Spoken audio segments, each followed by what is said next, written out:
Hey, I'm Jeff the Junk Seller, and this presentation is going to be about the best buys and discoveries made in December of 2025 and January of 2026.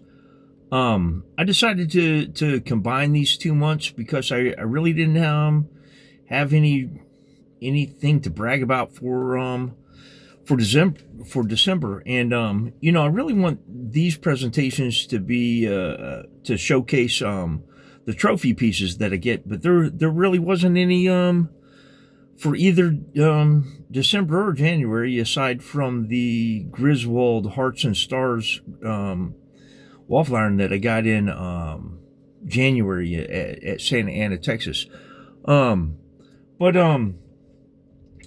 really in December, about the only thing that I got that I can brag about is I got that handful of discontinued post offices, the postmarks at the mall in Abilene when I was out there doing the Buffalo Gap flea market, and there were about 35 of them. I can't show them to you because I misplaced them just about as soon as I bought them.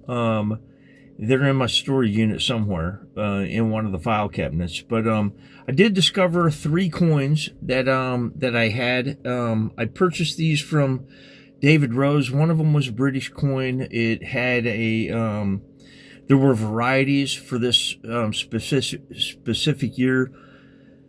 I had to do a little bit more analysis on it to figure out which one of them it was in order to evaluate it. And then there were one from Corinthia, and I don't know where the other one was from. There were 2 ancients in there, and I got all those priced out. I think it wound up being like $800 in inventory, 3 coins. But I discovered them while rooting through my storage unit looking for some other stuff, and decided that I had time to devote to the research to get them attributed and priced correctly. But other than that, there was nothing really special about December. It's been tough. The weather was against me for much of the month, and really didn't do a lot of sales, and I've been pretty idled. Spent a lot of time in my storage unit. Didn't get a whole lot done, but I have I have made some progress. I guess it's just not as much as I wish it would have been. But and in January I got the Hearts and Stars Griswold waffle iron that I told you about. That was in another presentation already, and a friend of mine got on WorthPoint and found the comps for me, and sent me a page that it looks like $510 to like $625 is the range. I'd made a complaint about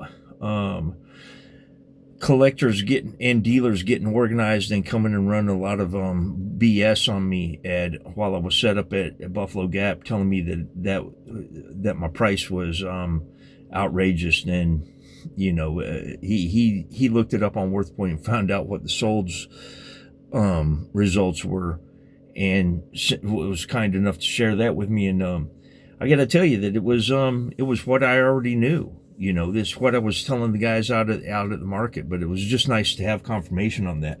But on the January the 28th, I got a bunch of Texaco tool tags and equipment tags from the Port Arthur plant in Port Arthur, Texas, and there were 1,859 tags. I paid $100 for them, and that's a little over 5 cents each. And a lot of these are going for, the decent ones are going for like $14.50. It was divided. I went through there and culled a bunch of them, and I took about half of those, about 900 of them that are not going to be worth $14. I'm going to put them out there for $3 each, or 10 for 20.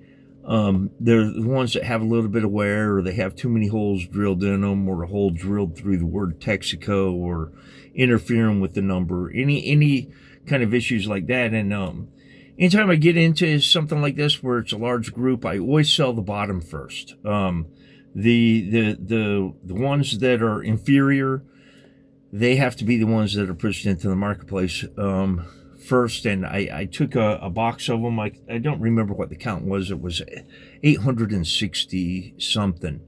And I put those, I backstocked them. I backstocked another, a package of 500 of the, I'd say grade B tags. And then there were some rarer examples with different wording on them. And there were some made of brass.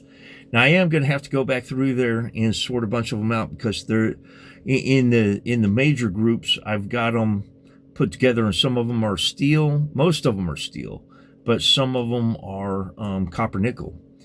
And the copper nickel seem to be rarer than the other ones. But anyway, I think that I'll probably wind up doing pretty well with the tags. But that's about all that I got in January. Again, the weather has been horrible. I haven't done a lot of sales. I'm running out of money. And silver, you can't sell silver right now. The refiners aren't taking it. They close COMEX every once in a while just to reposition, and everybody's on a squeeze play. If you have scrap silver, a lot of the dealers are telling you that they're not willing to pay you but 50% for it. And I have sold some at 80%, and it bothered me every time I did. I want 85 or 90% of melt. And, I'll just have to refuse and hold that stuff. I need to tighten my belt a bit and try to get to some markets. The weather does look like it's going to improve, and that's going to be, I should have something in February, even though it's a short month. I'm going to get to some different ground and go picking. But for January and December and January, I really didn't come up with many trophies. Came up with one trophy, a couple of good deals, and realized the value of one of the good deals made years ago. But that's about it. But that's the life of a vendor in this business. You can go from getting everything your way to have nothing your way in a heartbeat, and you just have to roll with punches. But if you've enjoyed this presentation, then please give it a like and view some of my other material. And if you like that as well, then please subscribe. But that's all I've got for this one, and thank you for viewing.